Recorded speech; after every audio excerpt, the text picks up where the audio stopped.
Bismillahirrahmanirrahim. Assalamualaikum warahmatullahi wabarakatuh. Baiklah teman-teman semua, apa kabar? Semoga sehat selalu ya di masa pandemi pada saat ini. Baik, Alhamdulillah pada kesempatan kali ini kita akan membawakan podcast yaitu di episode kedua. Baik, sebelumnya perkenalkan diri dulu nih biar lebih akrab. Saya sebagai moderator pada kesempatan kali ini yaitu Hilmi Yoda dari jurusan S1 Keperawatan UPN Veteran Jakarta. Dan pada kesempatan kali ini juga saya yaitu atau kita berkenan membawakan narasumber yang sangat luar biasa yaitu dengan nama Wildan Amrullah yaitu dari S1 Teknik Mesin UPM Veteran Jakarta tentunya. Baiklah sebelumnya nih ingin mengingatkan kepada teman-teman kan kita udah ada episode 1 tuh. Siapa nih di sini yang belum nonton episode 1 atau mendengarkannya? Saran saya lebih baik didengarkan episode 1 terlebih dahulu ya dan juga jangan lupa di like, komen, dan subscribe tentunya. Baiklah, tanpa berpanjang-panjang atau basa-basi, mungkin lebih baik kita langsung saja nih masuk ke narasumber spesial kita. Baiklah, Assalamualaikum Wildan, apa kabarnya Waalaikumsalam. Alhamdulillah baik-baik. Gimana nih kabar ente? Alhamdulillahirrahmanirrahim. Aneh juga baik Oke, kita boleh berbincang-bincang nggak nih seputar organisasi Anal? Waduh, boleh banget nih. Biar apa ya, sharing pengalamannya bisa ke teman-teman ikuti. Oke, langsung saja nih mungkin boleh kepada Wildan sharing tentang pada saat mengikuti organisasi Anal ini apa aja gitu pengalamannya Wildan dapat gitu. Oke, disilakan Waduh, ini aslinya itu banyak nih pengalaman di selama aneh di FK Anahal. Tapi kalau misalnya Hmm. aneh omongin semuanya nih bakalan panjang banget nih podcastnya. Aduh, Ringkas ini saja gimana nggak nih? apa-apa, ringkas saja. Waduh, iya ya siap-siap. Aneh coba ringkas ya. Pertama itu Oke, aneh dulu itu termasuk orang yang introvert banget nih. Introvert mm-mm. kalau misalnya diminta ngomong di depan, terus kalau misalnya ngomong sama bareng teman-teman yang lain itu kayak gimana ya, gugup-gugup gitu loh. Oke, Jadi terus pas selama aneh ikut di FKI Anahal itu alhamdulillah itu aneh apa ya, awal-awal itu kayak dipaksa jadi pembicara gitu, kayak pembicara terus dijadiin MC, moderator. Emang mm-mm. dari awal terpaksa itu meskipun aneh dipaksa itu aneh juga diajarin jadi MC moderator, jadi kayak nggak cuma disuruh doang tapi juga dikasih pengalaman dan juga sharing-sharingnya, jadi aneh alhamdulillah bisa jadi public speaking sekarang.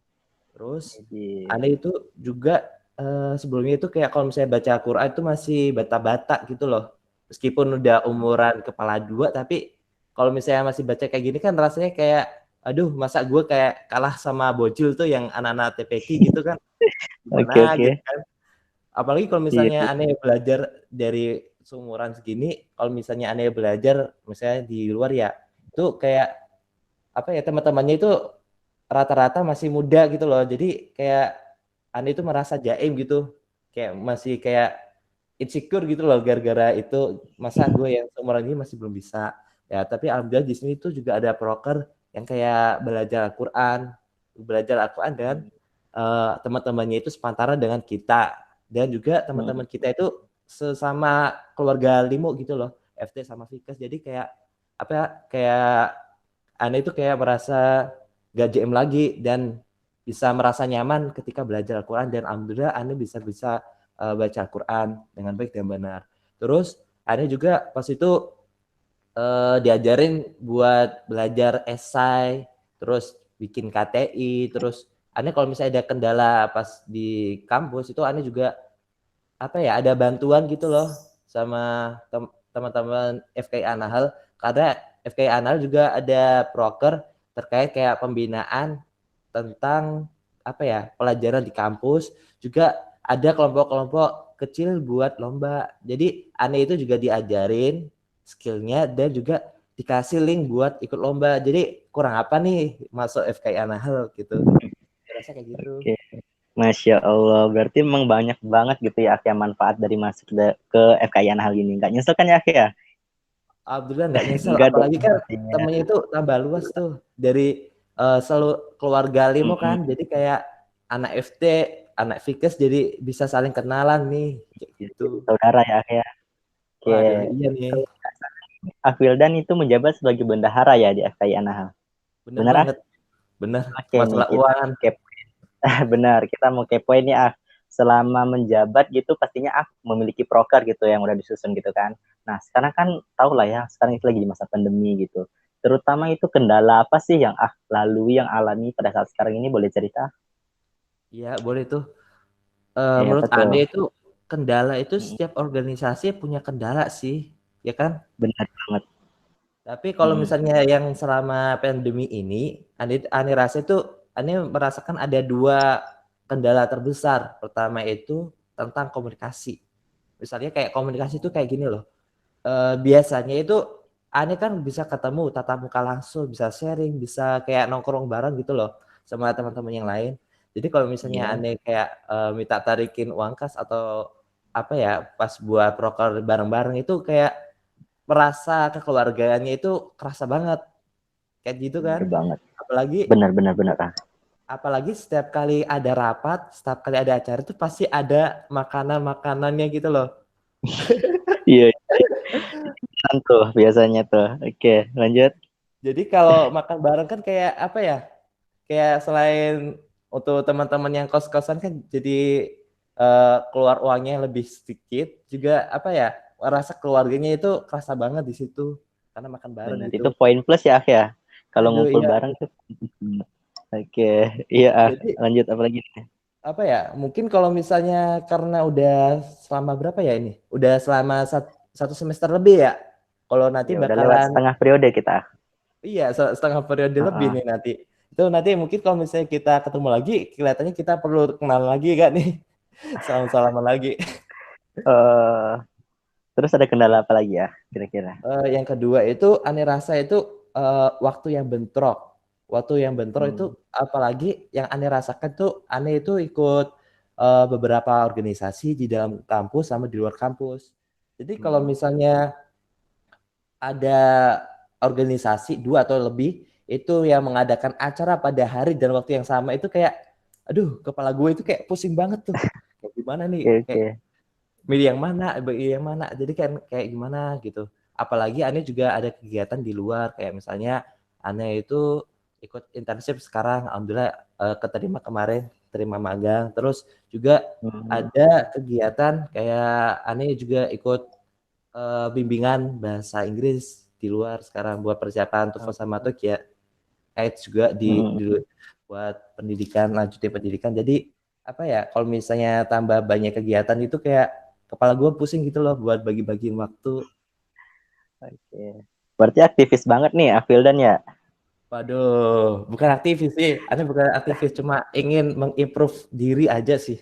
Oke, paham, paham. Oke, itu kan tadi dari udah kita dengar ya, ada kendalanya komunikasi, memanage waktu. Tentunya Afildan punya solusi sendiri dong, gimana cara mengatasinya. Boleh bagi-bagi nggak tuh, ah? Oh boleh banget nih. Mungkin jadi Oke, teman-teman boleh. bisa Apa tuh? niru solusi yang Eh, Anda tawarin. Pertama itu kita perlu nah, buat pintar-pintar bikin skala prioritas. Jadi kalau misalnya dari banyaknya kegiatan kita itu kita harus pilih mana yang paling kita prioritasin. Contohnya nih, kita sebagai mahasiswa, prioritas utama kita hmm, pasti belajar di kelas kan. Jadi kalau benar. misalnya terkait itu tidak ada namanya toleransi pada itu belajar di sekolah. Apalagi kita kan sebagai mahasiswa itu kita itu bertanggung jawab kepada orang tua kita kan. Masa orang tua kita yang Hmm. udah ngeluarin banyak duit, terus kita yang sebagai mahasiswanya kayak tips center terus kan kayak nggak punya akhlak gitu loh. Jadi kita perlu buat skala prioritas. Terus kita itu Hmm. bikin catatan kegiatan apapun yang dalam sehari pas kita bangun tidur itu jadi kita bikin nih karena di HP kita itu insya Allah setiap HP itu yang sekarang apalagi HP-HP anak muda sekarang yang apa ya Hmm. anak zaman kini lah itu punya HP yang Android jadi setiap HP itu pasti punya aplikasi note catatan gitu loh catatan. Nah, jadi Benar. di aplikasi catatan itu atau bisa juga teman-teman pakai alarm gitu itu teman-teman bisa tulis kegiatan apa yang dikerjakan dalam sehari. Contohnya ini gue itu kayak misalnya bikin ada rapat atau misalnya ketemu sama janjian sama dekanat atau rektorat gitu, Anda itu bikin di note aneh gitu loh. Jadi setiap ada janjian ataupun agenda kegiatan itu mesti aneh taruh di situ. Jadi kalau misalnya ada ajakan dari organisasi lain atau misalnya ada teman yang ngajakin buat main atau nongkrong berangan, tapi pas ada agenda itu jadi aneh bisa sadar diri gitu loh. Jadi alhamdulillah Hmm. selama aneh melakukan ini kayak setiap kegiatan Ane itu terlaksana semua dengan baik gitu, alhamdulillah. Alhamdulillah. Sebenarnya tuh balik ke diri kita masing-masing ya, Ak, ya. Kita udah pada Iya. punya gadget gitu. Soalnya cara penggunaannya yaitu tergantung ke kita. Mau kita gunakan untuk memanage waktu atau untuk menjalin komunikasi yang baik dengan teman-teman. Benar nggak tuh, Ah? Aduh, bener banget karena kita itu sebagai user. User Nah, kan iya pemakainya. benar. Jadi jangan Iya, sampai jadi HP harus yang bijak. menguasai kita gitu. Setuju aku, Ah. Nah, berarti emang bener nih, masuk Anahal itu bener-bener win solution banget gitu ya, ya. Jadi ibaratnya seperti yang sampaikan tadi, itu saya kepikiran sesuatu gitu, kayak apa kuliah tapi nggak lupa janah gitu ya. Gimana kata-katanya kalau nggak salah ini Anahal ada istilah tersendiri gitu. Iya, tagline kita Iya, tuh apa ya? apa tuh? Misalnya nih, kalau misalnya Uh, biasanya kalau setiap kegiatan tuh kalau misalnya aneh atau yang teman-teman yang lain yang jadi moderator tuh pasti kayak ada tagline-nya gini, Anahel, terus teman-teman pasti bilang gimana tadi? kuliah nggak lupa janah gitu ya, ya. Gitu teman-teman. Jadi apa ya? Oke, Kita harus menyeimbangkan kedua hal ini. Kuliah jalan, bener banget, jananya juga jalan gitu. Biar apa bener ya? banget. Sinkron banget gitu loh teman-teman. Iya, harusnya emang gitu, nggak boleh cuma fokus ke urusan dunia saja. Akhirat itu nggak boleh nomor dua kan pokoknya ya, ya.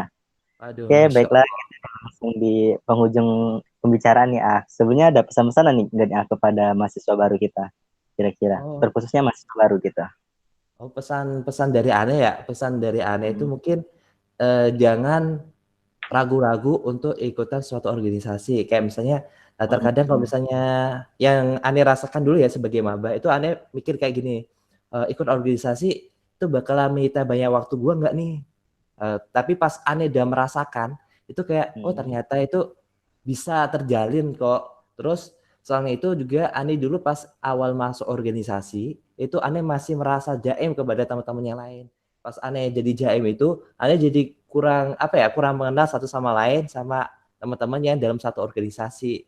Terus pas waktu itu Ane jadi kayak berusaha untuk membuka sama teman-teman yang lain dan alhamdulillah pas Ane udah membuka misalnya kayak Ane itu kayak pas ketemuan kayak meskipun Ane lupa namanya ya Ane salaman kayak nama ente siapa Hmm. nih, jadi nggak malu buat kenalan lagi dan kenalan lagi biar jadi keinget namanya siapa mukanya kayak gimana jadi kayak uh, jadi nggak jaim-jaim lagi dan pas Ane ada kayak ada halangan atau kendala itu Ane jadi nggak malu buat minta tolong sama teman-teman yang itu karena di Hmm. dalam suatu organisasi yang kerja itu bukan kita sendiri doang tapi yang kerja Benar-benar. itu banyak orang jadi sebagai asas kekeluargaan jadi kayak organisasi itu jadi semakin terdepan gitu teman-teman dan juga teman-teman tidak merasa keberatan untuk mengikutinya itu sih Oke, kalau benar ya, pesan-pesan dari aku. dan nah, Ya, benar tuh teman-teman. Kalau misalnya kita ingin mengupgrade diri, tentunya kita harus berani untuk keluar dari zona nyaman kita, ya. Betul nggak, Ah?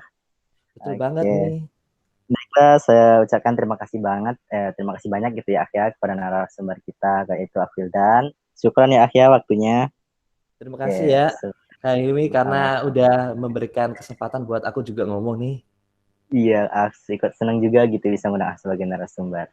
Oke, sebelum saya tutup gitu sekali lagi diingatkan mungkin kepada teman-teman sekalian untuk memfollow IG kita yaitu FKI_Anahal Instagram kita, yaitu kita juga memiliki YouTube channel nih yaitu FKI Anahal UPNPJ. Jangan lupa di like, comment, dan subscribe juga ya teman-teman sekalian. Oke, sekarang mungkin sudah di penghujung pembicaraan kita. Langsung saja mungkin sebelum saya tutup, saya minta maaf nih kepada teman-teman semua apabila selama berlangsungnya podcast episode 2 ini terdapat kesalahan kata atau hal lainnya gitu. Mohon dimaafkan. Langsung saja saya kita tutup. Oh ya, lupa nih.